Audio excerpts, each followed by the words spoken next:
Mesdames, Messieurs, bienvenue, c'est l'heure du Flash Info sur Burkina Story.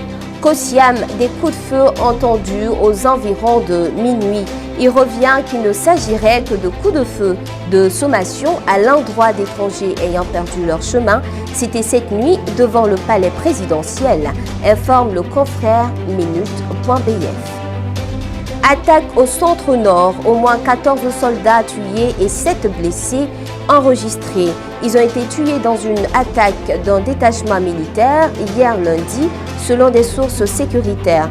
C'est le détachement militaire de Yirgou, situé dans la commune de Barsalogo, dans la région du centre-nord, qui a été visé par des hommes armés.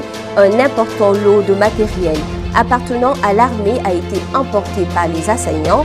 Une contre-offensive terrestre et aérienne a immédiatement été enclenchée pour neutraliser les terroristes, assure le ministre délégué à la Défense, Aimé Barthélémy Samporé.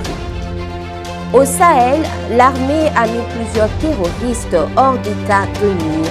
Le point de situation hebdomadaire des opérations de sécurisation des forces armées nationales fait état de 21 soldats tués et 12 blessés, un bilan de la période du 27 septembre au 3 octobre 2021, communiqué hier 4 octobre. Éliminatoire de la Coupe du Monde Qatar 2022, les étalons s'apprêtent pour la victoire.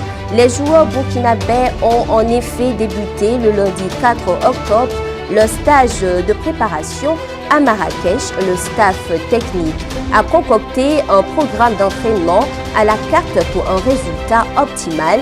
Il faut rappeler que le Burkina Faso affronte en match comptant pour les éliminatoires de cette coupe Djibouti les 8 et 11 octobre 2021. Hors de chez nous, en Côte d'Ivoire, nouvelle affaire d'évasion fiscale dévoilée par les Pandora Papers.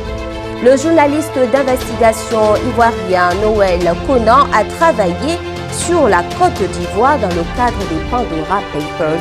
Il a trouvé la trace de 2 personnalités politiques, le Premier ministre Patrick Achi et le médiateur de la République Adama Toungara.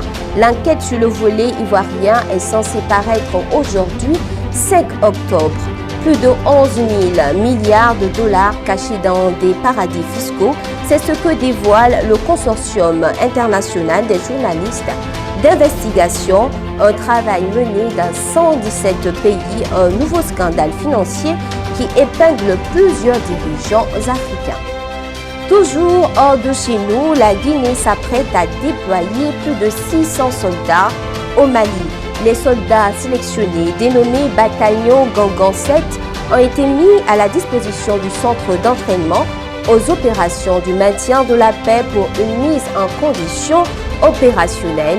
Selon la presse locale, le week-end dernier, le drapeau guinéen a été remis aux troupes qui vont fouler dans les prochains jours le sol malien. La mission de ce contingent à Kidal est de 12 mois. C'est tout pour aujourd'hui. À très bientôt.